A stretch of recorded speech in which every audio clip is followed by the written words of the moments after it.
নমস্কার বন্ধুরা, কেমন আছো সবাই? আশা করি তোমরা সবাই ভালো আছো। আজকে আমি তোমাদের সাথে শেয়ার করব ছোলার ডালের রেসিপি। আর এই ছোলার ডাল রুটি, পরোটা, লুচির সাথে দারুণ লাগে খেতে। তাহলে দেখে নাও আজকের রেসিপি ছোলার ডাল আমি কিভাবে বানালাম তা আমার এই আজকের ভিডিওতে। এই ছোলার ডাল বানানোর জন্য আমি এখানে নিয়ে নিয়েছি 250 গ্রাম মতো ডাল। আর এটা আমি 4 ঘন্টা আগে ভিজিয়ে রেখেছিলাম। তো তোমরা চাইলে এটা সারা রাতও ভিজিয়ে রাখতে পারো, আর তোমাদের প্রয়োজন মতো ডাল তোমরা নিয়ে নিতে পারো। তো এটা এখন খুব ভালোভাবে ধুয়ে নিতে হবে। আর ধুয়ে নেওয়ার পর এটাকে আমরা প্রেসারে একটু সিটি মেরে নেব। তো দেখো তার জন্য এটাকে আমি ডালটাকে প্রেসার কুকারে দিয়ে দিলাম। দিয়ে দেওয়ার পর দিয়ে দিলাম পরিমাণ মতো নুন, আর দিয়ে দিতে হবে পরিমাণ মতো জল। দিয়ে এটাকে 3 থেকে 4টে সিটি মেরে নিতে হবে। ডালটা যেন খুব গলেও না যায়, আবার যেন খুব শক্তও না হয়, সেরকমটা রাখতে হবে। এখন কড়াই বসিয়ে দিয়েছি, আর কড়াইতে একটু তেলও দিয়ে দিয়েছি। তো এখন দিয়ে দেব একটু অল্প করে হিং, আর দিয়ে দেব 2টো শুকনো লঙ্কা ফোড়নের জন্য, একটা তেজপাতা, আর হাফ চামচ মতো গোটা সাদা জিরে দিয়ে ফোড়নটাকে বেশ ভাজা ভাজা করে নেব। আর আজকের রান্নাটা আমি সাদা তেলে করলাম, তোমরা চাইলে সর্ষের তেলেও করতে পারো। তো ফোড়ন থেকে যখন সুন্দর একটু গন্ধ বেরোবে তখন এর মধ্যে দিয়ে দেব কুচিয়ে রাখা নারকেল। দিয়ে এটাকে খুব ভালোভাবে একটু ভেজে নিতে হবে হালকা করে।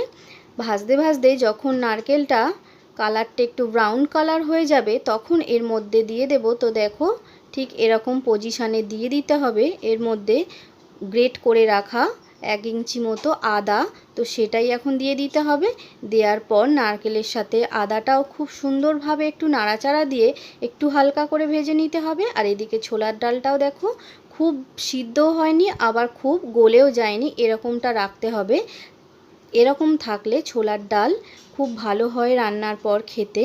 তো দেখো তোমাদেরকে এখন একটু টিপে দেখাচ্ছি, এটা ঠিক গলেও যায়নি, আবার এটা একদম শক্তও নেই, এরকম পজিশানে রাখতে হবে। তো দেখো তারপরে এর মধ্যে দিয়ে দিতে হবে পরিমাণ মতো নুন। আর নুনটা তোমাদের বুঝেই দিতে হবে, কারণ সিদ্ধ করার সময় এই নুনটা দেওয়া ছিল। আর এখন দিয়ে দিতে হবে হাফ চামচ মতো হলুদ গুঁড়ো, আর সামান্য একটু লঙ্কার গুঁড়ো। দিয়ে এটাকে খুব ভালোভাবে একটু নেড়ে চেড়ে বেশ 3 থেকে 4 মিনিট মতো এটাকে রান্না করে নিতে হবে। অবশ্যই গ্যাসের ফ্লেমটা হাই রেখে। তো এরকমভাবে নাড়াচাড়া করতে করতে জলটাও দেখবে অনেকটা শুকিয়ে আসবে। তখন সেই পজিশানে তোমাদের দিয়ে দিতে হবে, তোমরা যেরকম ঝোল পছন্দ করবে সেরকম অনুসারে জল দিয়ে দিতে হবে। তো এটা একটু বেশ গামাখাই ভালো লাগে ছোলার ডালটা।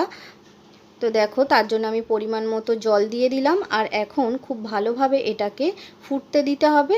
তো দেখো খুব ভালোভাবে এটা ফুটে উঠেছে। এখন একটু নাড়িয়ে চাড়িয়ে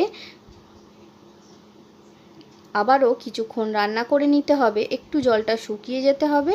তো দেখো এটা কিছুটা আধ ভাঙা রয়েছে, আর পুরো একদম শক্তও যে ভাব সেটা নেই। তো এই রকম ডাল খেতে কিন্তু রুটি, পরোটা, লুচির সাথে দারুণ লাগে। তো এখন শেষ মুহূর্তে দিয়ে দিতে হবে চেরা কাঁচা লঙ্কা, আর দিয়ে দিতে হবে মিষ্টির জন্য চিনি। তো ছোলার ডাল একটু মিষ্টি মিষ্টি ভালো লাগে, তোমরা চিনিটা অবশ্যই বুঝে দেবে তোমাদের প্রয়োজন মতো। দিয়ে এটাকে নাড়িয়ে চাড়িয়ে সবার শেষে দিয়ে দিতে হবে একটু গরম মশলার গুঁড়ো, আর একটু ঘিও তোমরা দিতে পারো। তো এখানে আমি ঘি ব্যবহার করিনি। তো তারপর গরম মশলাটা দেওয়ার পর একটু নাড়িয়ে চাড়িয়ে এটাকে গ্যাস বন্ধ করে আমরা নামিয়ে নেব। তো দেখো এই রকম রয়েছে, আর এটা একটু ঠান্ডা হলে আর একটু টেনে যাবে। তো দেখো এখন আমি ডালটাকে অন্য একটা বাটির মধ্যে ট্রান্সফার করে নিচ্ছি। তো দেখো বন্ধুরা, ছোলার ডাল কিন্তু একদম আমার রেডি। তোমরা এটাকে অবশ্যই বাড়িতে ট্রাই করে দেখো, আর ভালো লাগলে একটা লাইক কমেন্ট করে এটাকে শেয়ার করে দিও। তোমাদের একটা লাইক একটা কমেন্ট আমাদের কাজ করার আগ্রহকে অনেকটা বাড়িয়ে দেয়। সবার শেষে বলি তোমরা ভালো থেকো, সুস্থ থেকো, আর আমাকে এইভাবে সাপোর্ট করে যেও। তাহলে দেখা হচ্ছে পরের ভিডিওতে।